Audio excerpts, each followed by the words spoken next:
वसुदेव सुतं देवं कंसचाणूरमर्दनं देवकी परमानन्दं कृष्णं वन्दे जगद्गुरुं कृष्णं वन्दे जगद्गुरुं कृष्णं वन्दे जगद्गुरुं। पहले योगी भगवान शिव है। योग की परंपरा भगवान शिव जी से संसार में आई है। इसी तरह से जगत गुरु भगवान कृष्ण है, उनसे गुरु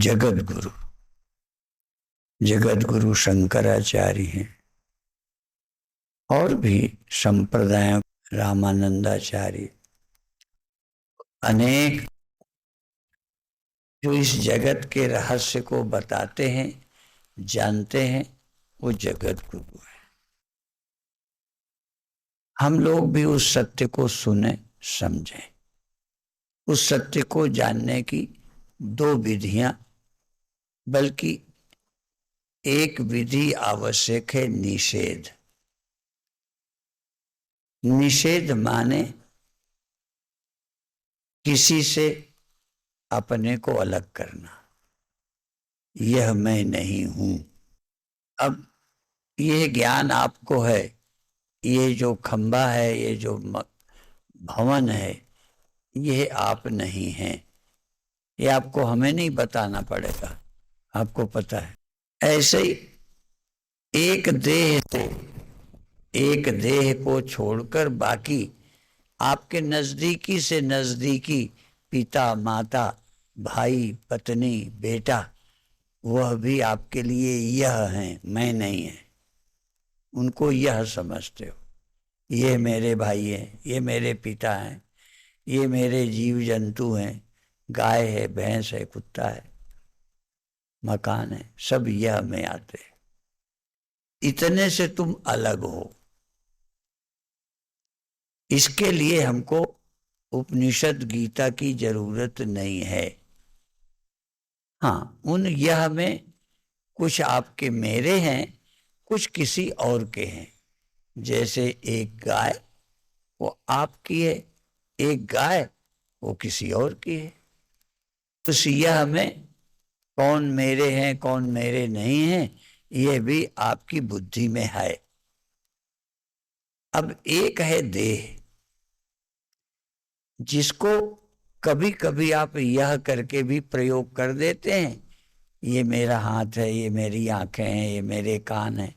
इन्हें मेरा भी कहते हो और मैं भी कहते हो। इसके लिए दोनों तरह के शब्दों का प्रयोग आप करते हैं। तो धीरे धीरे इस देह को भी हम यह समझें, यह है, यह मैं नहीं हूं। जैसे मकान को धोखे में भी आप मैं मकान हूं नहीं समझते, है मेरा मकान है या उनका मकान है, पर मैं मकान हूं कभी नहीं समझते। ये देह ही एक ऐसा है जो गड़बड़ चलता है। कभी इसे मैं भी समझते हो, कभी इसे मेरा भी समझते हो। ये मैं नहीं हूं, ये पहले समझो। यद्यपि मेरे पहले आज बहुत अच्छे विचार आप सुन रहे थे, उसको भी मैं इस बीच में स्मरण दिला दूं। आप जागृत में जो अनुभव करते रहते हो, उससे मिलता जुलता अनुभव ही स्वप्न है। यदि आपका सुना हुआ अनुभव स्वप्न बन जाए, हमें भी वो अनुभव होने लगे, तो समझो तुम्हारी साधना पूरी है। जागृत का अनुभव ही स्वप्न होता है, और जागृत का अनुभव यदि आपको आत्मा का हो और स्वप्न में भी वह अनुभव आपका साथ दे जाए तो समझो अनुभव आपका गहरा हो गया। बहुत बातें जागृत की स्वप्न में नहीं होती, सारे स्वप्न नहीं होते, पर कुछ स्वप्न आपको होते हैं। ज्यादा आपके हृदय में जो गहरे बैठ जाते हैं वो सपने होते हैं। तो यदि आपका सत्संग, स्वप्न में भी वो अनुभव आपका साथ देगा। 3 अवस्थाएं प्रकृति से हमको प्राप्त हैं, जागृत, स्वप्न, सुषुप्ति। अभी आप वंदना जी से सुन रहे थे।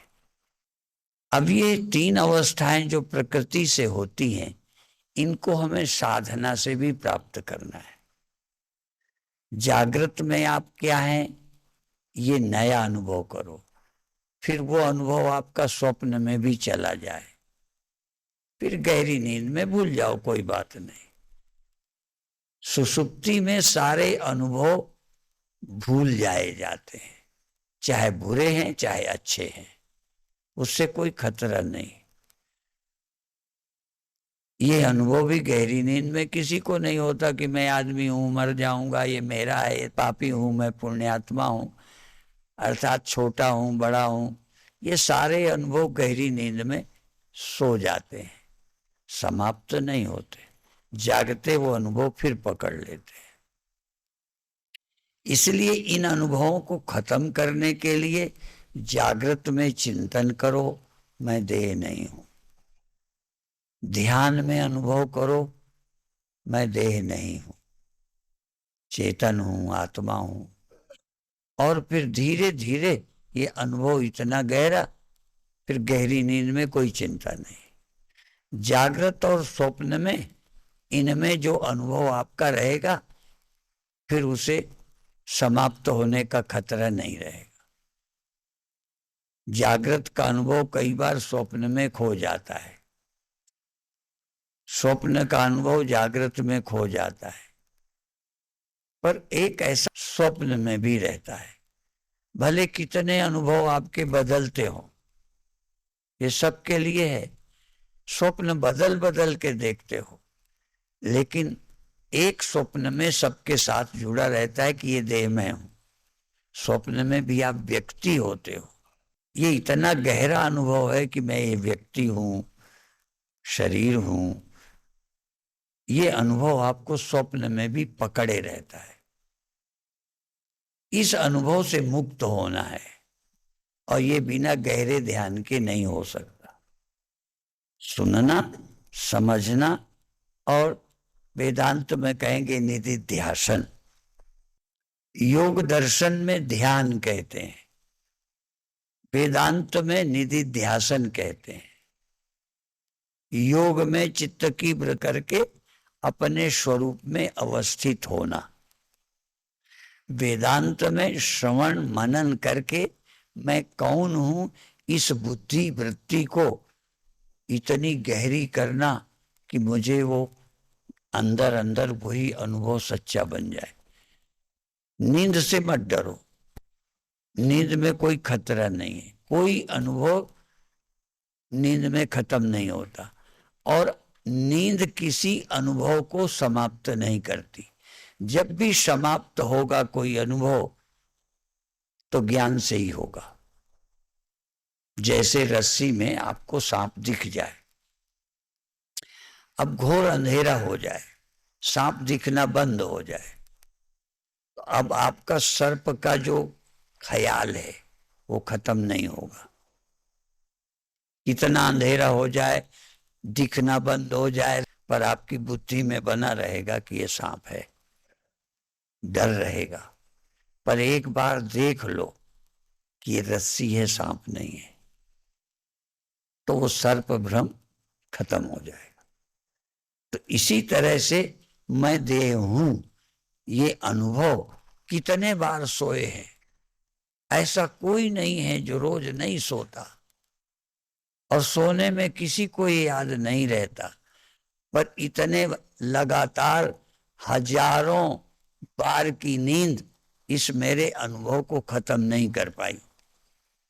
इसलिए मैं देह हूं इस अनुभव को जलाने के लिए, इस ख्याल को दग्ध करने के लिए, भूनने के लिए ज्ञान चाहिए।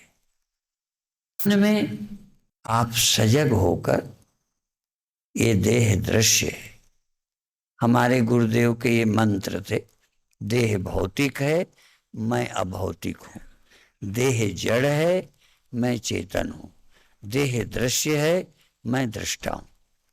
ये मंत्र है, वो वाले मंत्र नहीं जिसे आप समझते हो। हम तो ये मानते हैं गुरु के शब्द मंत्र मन मान, गुरु के जो शब्द हैं वो मंत्र है, गुरु का उपदेश मंत्र है। तो इस उपदेश को मंत्र समझो। देह दृश्य है, और मानो नहीं, थोड़ा और समझो। देह दृश्य है क्योंकि तुम्हें दिखता है, देह को कभी देह नहीं दिखता, इसलिए देह तुम्हारा दृश्य है और तुम इस देह के दृष्टा हो। और एक सूत्र और समझ लो, उदाहरण तो है घट दृष्टा घटात भिन्ना, घड़े का देखने वाला घड़े से भिन्न होता है। और कुछ होता है, भिन्न माने दूर मत समझना, दूर से कोई मतलब नहीं है, कितना पास हो कितना दूर हो, देह दृश्य है, मालूम पड़ता है तुमको, इसलिए तुम इसके दृष्टा हो। ये एक मंत्र है।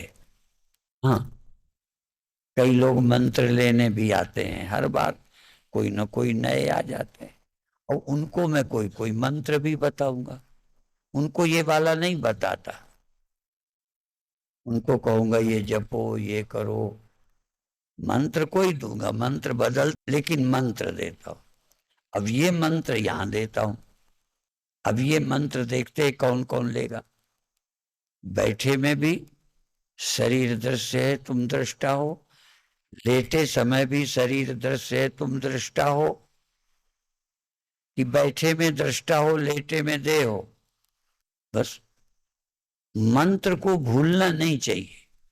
चलते फिरते, चलते में भी शरीर चलता है, दृश्य है, तुम इस चलने के दृष्टा हो।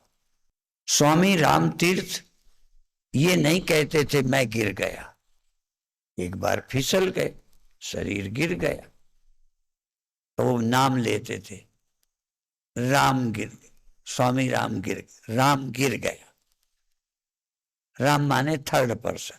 कई बार तुम्हारे घर में छोटे जो बच्चे होते हैं ना, उनका नाम लेते रहते हो, तो छोटा बच्चा, तू कौन है?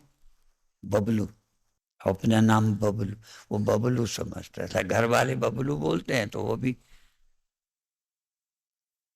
तो स्वामी राम देह को, देह का नाम, जैसे परमानंद नाम है, परमानंद इस देह का नाम है, इसलिए परमानंद चलता है, परमानंद बैठा है, परमानंद, वो परमानंद नाम। जैसे मैं आपका नाम ले लूंगा, अब गुरु शरणानंद वीडियो बना रहे हैं, तो गुरु शरणानंद मैं नाम लेता हूं, ये तो नहीं कहूंगा मैं बना रहा हूं। तो ऐसे ही ये शरीर का भी नाम, ये शरीर, चाहे शरीर कहो चाहे नाम लेके कहो। तो स्वामी राम नाम लेके कहते थे, राम, राम चलता है, राम बैठा है, राम गिर गया, मैं गिर गया नहीं, मंत्र बना लिया, नहीं भूलते थे। तो तुम में मंत्र क्या होता है जिसे नहीं भूलना, बस धीरे धीरे, और ईमानदारी तुमको, दूसरा नहीं। एक उदाहरण जो रोज सुना हुआ है, सबसे सुना है, वो है पनिहारी सी सूरत संहारो, पाने भरने वाली स्त्री की तरह सूरत ही संभालो। पनिहार नहीं कहा, पनिहारी कहा है, क्योंकि बहुत समय बदल जाता है। अब कुछ दिनों में दृष्टांत बेकार, चूंकि युग बदलेगा, विज्ञान बदलेगा, दृष्टांत बदल जाएंगे। एक और उदाहरण देता हूं। पहले लोग उदाहरण देते थे, एक तो पनिहारी का, और एक उदाहरण देते थे आई पड़ोसिन ले गई, दिया दिया सो बार। पहले पड़ोसिन आती थी दिया जलाने के लिए, घर में नहीं जलाते थे। कुछ बाद में तो लोग कहेंगे आपके बच्चों ने कभी देखा ही ना होगा कि दिया से दिया जलाया जाता है। हमने देखा है, दिया से ही दिया जलाया जाता था। तो ये उदाहरण देते थे लोग कि जलता हुआ दिया गुरु है, शिष्य आवे अपना दिया जला कर ले जाए। तो वो दृष्टांत तो बदल गए, पर आज भी पद्धति नहीं बदली। आज भी आप स्वयं नहीं जाग पाओगे, आपको जगाने के लिए गुरु। ऐसे ही पारस का बहुत उदाहरण देते हैं। कुधातु सुधातु हो जाती है, लोहा रद्दी। कुधातु पारस से मिल जाए तो सोना बन जाता है। ऐसे ही आपका स्पर्श सत्य से हो जाए, परमात्मा से हो जाए, तो वो पूरन आधी पारस पासरी, आधी पारस पाथरी। पारस जो है आधी पत्थर आधी पारस है। क्यों? पारस पारस नहीं कर पावे। पारस सोना बना देती है, पर पारस पारस नहीं बनाती। पर गुरु करें आप समान। गुरु ब्रह्म हो चुके होते हैं। और जगह कहो मंत्र बता दो, ब्रह्म भूता प्रसन्नात्मा न सोचती न कांक्षती। ब्रह्म हो चुके हैं जो, देह बना रहा, देह कुछ नहीं हुआ। जैसे पहले था, ब्रह्म ज्ञान के पहले देह देह था, ज्ञान के बाद देह देह। फिर ब्रह्म कौन हो गया? जो देह था, जो देह भूता, जो देह हो गए थे, जो देह बन गए थे। ममैवांशो जीवलोके जीव भूता सनातना। भगवान ब्रह्म परमात्मा वो जीव हो गया है। आप लोग तो जीव भी नहीं हुए, देह हो गए हो। तो अब क्या करना है? जो देह भूत हैं, जो देह बन गए हैं, उन्हें अब ब्रह्म होना है। तुम ब्रह्म हो जाओगे। ये जो अभिमान है कि मैं देह हूं, मैं दृष्टा, और दृष्टा ही नहीं, अनंत अनादि अखंड सर्वत्र और सदा। मैं सर्वत्र हूं, सदा हूं। यह भी ज्ञान प्राप्त करना है। दृष्टा भी अधूरा है। मैं दृष्टा हूं तो एक देह है, मैं इसका दृष्टा, एक देह वो उसका दृष्टा वो, तो दृष्टा इतने हैं। पर एक जगह एको दृष्टासी, एक दृष्टा है, ये समझना कितना कठिन है। एक दृष्टा। इसलिए इन 7 दिनों में, आज से कार्यक्रम शुरू हुआ है, इन 7 दिनों में पहले तो आपको देह हो ये हटाना है, निषेध करना है, दृष्टा होना है। दृष्टा होना है माने मैं देह हो गया हूं, मान गया हूं, महसूस कर रहा हूं। अब आपको दृष्टा हूं। और कब कब करना है? ये कबीर साहब से याद कर लो। ठाढ़े बैठे पड़े उताने, पीठ के बल उताने। ठाड़े बैठे पड़े उताने। फिर तुम्हें क्या करना? कहें कबीर हम उसी ठिकाने। तुम उसी ठिकाने पे रहो। देह को खड़ा होने दो, देह को लेटने दो, देह को बैठने दो, देह को चलने दो। पर तुम्हें क्या तकलीफ? कबीर साहब का ये मंत्र है, कहें कबीर हम उसी ठिकाने, हम वही हूं, वही मैं हूं, वही मैं हूं। न कोई वर्ण आश्रम है, हाँ, न कोई जात है मेरी। मैं परे जो वर्ण कुल इन सब से, आश्रमों से, वही मैं हूं, वही मैं हूं, वही मैं हूं। याद करो। तो पहले यह मैं नहीं हूं, फिर क्या हो? इसके दृष्टा। बैठे में दृष्टा, इसके लिए रीढ़ सीधी करने का मैं, रीढ़ सीधी करने के लाभ हैं, रीढ़ टेढ़ी के नुकसान हैं, वो कई रोग होते हैं, इसलिए वो अलग विषय है। इसीलिए एक चीज के लिए हम कहते हैं कि लेटे लेटे ध्यान करो, लेटे लेटे दृष्टा रहो, लेकिन रीढ़ टेढ़ी रख के ज्यादा देर नहीं, वो नुकसान करेगा। इसी में थोड़ी देर दृष्टा रहो, आसन बदल लो। एक आसन में ज्यादा देर रहने से शरीर की रक्त की गति में दबाव पड़ेगा, उसका बुरा प्रभाव पड़ेगा। फिर वो जो ज्योतिर्मयानंद एक दिन कह रहे थे, देखा देखा देखी सीखा योग, छीजे काया बाढ़े रोग। देखा देखी, हमने कोई विधि से नहीं सीखा, इसलिए यहां विधि से सीखने के लिए कौन सी चीज कैसे करो, इसलिए हम जोर दे रहे हैं कि क्लास में भाग लेकर विधिवत सीखो।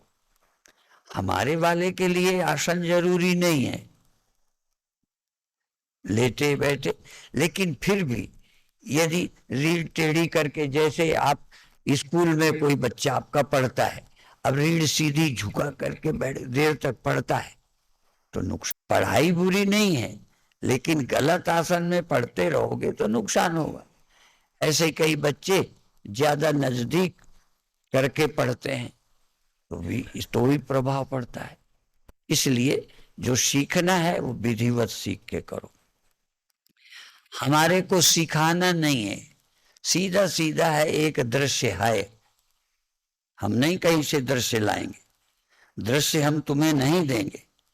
कई बार गुरु बताते हैं ध्यान में फला चीज को लाओ, राम भगवान को लाओ, कृष्ण भगवान को लाओ, गुरुदेव का और रोशनी लाओ, चक्र, ये सब विधियां हैं। पर एक विधि क्या है, कोई भी है वो आपका दृश्य है और आपको सावधान रहना है, तुरंत दृष्टा हो जाओ। अब हो जाने का मतलब आपका अहम भाव दृष्टा में हो गया, बस। ये तो सिर्फ मैं है, देहो हम चैतन्य हम, बस। मैं पना देह के साथ है या मैं पना चेतन के साथ, ये उठाना है। और हमको पंजाबी आती नहीं, पर कहते हैं बुल्ले शाह का है कि कोई धान का खेत लगा रहा है, इकट्ठे बो देते हैं, फिर उखाड़ उखाड़ के लगाते हैं पौध, तो उसको क्या बोलते हैं, वो कहते हैं बुल्लिया रबनु की पावना, परमात्मा को क्या पाना, कौन कोई झंझट है क्या परमात्मा पाने में। कहें फिर क्या करना, कहें इधर से उखाड़ के इधर लगाना, मैं को देह से उखाड़ लो और इस मैंपन को चेतन की तरफ लगा दो। मैं को उखाड़ना, ये मैं देह से चिपका है, इस मैं को चेतन की तरफ कर दो, बस मिल गया आत्मा। और ये आप करते नहीं, अब भगवान ढूंढते फिर रहे हो। अब दूसरा ये तो हो गई आत्मा, अब ये परमात्मा क्या है, सुखमनी साहब उठाइए, उसमें आत्मा और ब्रह्म दोनों का अलग अलग अष्टपदियां हैं। ब्रह्म ज्ञान अलग है, आत्मा ज्ञान अलग है। आप दृष्टा हो, चेतन हो तो आत्मा हो। कि ब्रह्म क्या है, दृष्टा तो अनेक लग रहे हैं, संसार भर में एक ही चैतन्य है और वो मैं हूं, ये ब्रह्म ज्ञान है। और तीसरी और बात है, जिसको पहले जरूरी किया था उसके उलट हो जाता है। साधना जैसे अभी नहीं हो, ये तुम नहीं हो, ये तुम नहीं हो, ये तुम नहीं हो, ये विधि है आत्मा के जानने की। फिर क्या करना है, फिर उलट गया सब, ये भी मैं हूं, देह भी मैं हूं, मन भी मैं हूं, संसार भी मैं हूं, मेरे सिवा कुछ नहीं है। अब ये ज्ञान पहले एक मुश्किल से हटाएंगे कि ये तुम नहीं हो, जब ये पक्का हो जाएगा तब उल्टा फिर सब तुम हो। जैसे घड़े को मौत से बचाने के लिए, उदाहरण के लिए है। उदाहरण में पूरा नहीं जाओ, उसका उद्देश्य समझो। घड़े को मरने से बचाने के लिए कहा कि ये घड़ा नाम है, रूप है, बनावटी है, तू घड़ा नहीं है, तू मिट्टी है। अब घड़े का घड़ेपन हटे, समझाया कि तू घड़ा नहीं है, तू मरता नहीं है, तू जन्मता नहीं है, और ये अनेक जो है ये सब झूठे हैं, तू मिट्टी है। किसी तरह उसे मिट्टी समझाया। जब वो मौत का ख्याल चला गया, अब मौत का ख्याल हटाने के लिए तुमको कहें तुम देह हो और तुम मरोगे नहीं, तुम मान जाओगे मेरी? तुम देह हो, बूढ़े नहीं होगे, तुम देह हो, मरोगे नहीं, तुम देह हो, तुम इनसे अलग नहीं हो, ये तुमसे अलग है या अलग नहीं है, कैसे समझाएंगे? इसलिए पहले ये समझाना पड़ेगा घड़े को कि तू मिट्टी है, तब वो समझ आएगा मैं मरता नहीं। ये मरने का भय इतना बैठा है कि लगता है मरू नहीं। और जब एक बार समझा दिया मिट्टी को कि तू मरती नहीं, तू मिट्टी है, ये घड़ा, और फिर समझाया था तू ये घड़ा है वो नहीं, तू घड़ा भी नहीं मिट्टी। बाद में क्या समझाया? पहले ये नहीं है, ये नहीं है, ये नहीं है। फिर जब वो मिट्टी समझ में आ गई ना, तो उस मिट्टी को दूसरा मंत्र दिया कि तेरे सिवा न कोई पेड़ है, न कोई पहाड़ है, न कोई मकान है, न कोई घड़ा है, तू ही तो है सब कुछ। मरती तू है, बनती तू है, मिटती तू है, सब कुछ होती तू है, और तू कभी कुछ नहीं होती, तू सदा से है, सदा रहेगी। यह है कि उपदेश की बात ही बदल गई। इसलिए उपदेश एक ही तरह से नहीं चलता। पहले गुरु जो बताता है, बाद में उसका खंडन गुरु खुद कर देता है। पहले कहेंगे देह तू नहीं है, मन तू नहीं है, ये अवस्थाएं तू नहीं है, प्राज्ञ तू नहीं है, तू तुरी है। उस तुरी को जान, जो जागृत स्वप्न सुषुप्ति विश्व तेजस प्राज्ञ, इस परिवर्तन से कोई भी लेना देना नहीं, वो तू है। जब ये तुरीय तत्व का ज्ञान हो जाएगा, तब कहेंगे सब तू है। पहले कहेंगे ये संसार माया है, तृष्णा है, मृग मरीचिका है। गुरुओं ने भी कहा, पहले कहा ये नहीं, इसे छोड़, यहां से ध्यान हटा, इसमें मन जाए तो लौटा, गोविंद में लगा। और जब समझ आ गया, तब वही गुरु क्या कहते हैं? गुरु खुद बदल देते, जैसे तुम हो तैसे ही मंत्र देते। जब तुम बदल जाओगे तो तुम्हारा मंत्र भी बदल जाएगा। तो गुरु ने पहले कहा ये तुम नहीं हो, ये संसार है, यहां से मन हटा ले, वैराग्य कर। बाद में क्या कहेंगे? सब गोविंद है, सब गोविंद है, गोविंद बिना नहीं कोई। दो दो बातें करते हैं। गुरु की भी बात का ठिकाना नहीं है, रोज बदलते रहते हैं, जो जैसा दिखता है वैसे ही बताते हैं। एक कहानी कह के समाप्त करते हैं। एक आदमी एक गांव से दुखी होकर गांव छोड़कर चल पड़ा। दिन भर चला, शाम हो गई, एक गांव में रुक गया। तो वहां के लोगों से बातचीत होने लगी, और इसने भी पूछा ये गांव कैसा है? तो कहते पहले तुम ये बताओ तुम कहाँ से आए हो? कहने लगे फला जगह से। कहने तुम्हारा गांव कैसा है? कहने हमारा गांव बहुत खराब है, तभी तो मैं छोड़ के आया हूं। तो ये गांव कैसा है, मैं यहाँ रुक जाऊं? तो उसने कहा ये गांव बिल्कुल तुम्हारे गांव से भी ज्यादा खराब है, यहाँ मत रुकना, ऐसे रात यहाँ स्थायी मत रहना। अब वो रह गया, वो आगे चला गया। दूसरे दिन कोई और आया, वो कहने लगा कि यहां मैं रह जाऊं, ये गांव कैसा है? तो उसने उत्तर नहीं दिया, पहले ये पूछा तुम कहां से आए हो, तुम्हारा गांव कैसा है?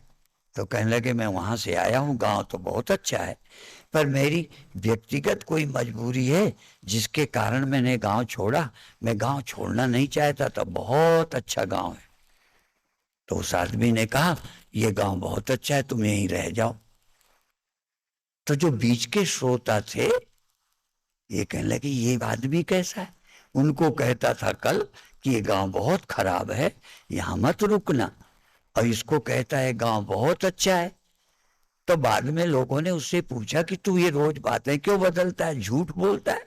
कहते मैं झूठ नहीं, को जब अपना गांव अच्छा नहीं लगा, इसके कारण यहाँ आया, तो मैंने कह दिया ये गांव भी अच्छा नहीं, क्योंकि 4 दिन बाद इसे अच्छा नहीं लगेगा, ये फिर यही कहेगा, तो मैंने उसके हिसाब से कह दिया। और इसको अपना गांव बहुत अच्छा लगता है, तो मैंने यहाँ कह दिया। अब मैं तुम्हें बता दूं, कई हमसे भी बूढ़े पूछते हैं हम आश्रम में रह जाएं, तो जो कह देते हैं हम तो घर से बहुत परेशान हैं, तो हमने कहा यहाँ मत रहना, यहाँ उससे भी खतरनाक बाबा हैं। और यदि कोई कह दे कि हम तो गांव के घर के बहुत अच्छे, पर सिर्फ मुक्ति के लिए, सत्संग के लिए मैं यहाँ रहना चाहता हूँ, तब कहेंगे रहे तो। जो अपने घर वालों से उग गया है, उसे कितने दिन बाद तक नहीं उबेगा? जब तुम्हें परेशान होने की आदत है, इसलिए ये आश्रम भी जो जैसे हैं उनके लिए वैसे ही है, ठीक है? और संसार भी ऐसे ही है, कई के लिए नरक है, कई के लिए कृष्णा, कई को गोविंद है। जैसी जैसी तुम्हारी समझ होगी तैसे सब बदल जाएगा। इसलिए संत सृष्टि नहीं बदलते, दृष्टि बदलते हैं। बाकी चर्चा फिर करेंगे। ओम शांति शांति शांति।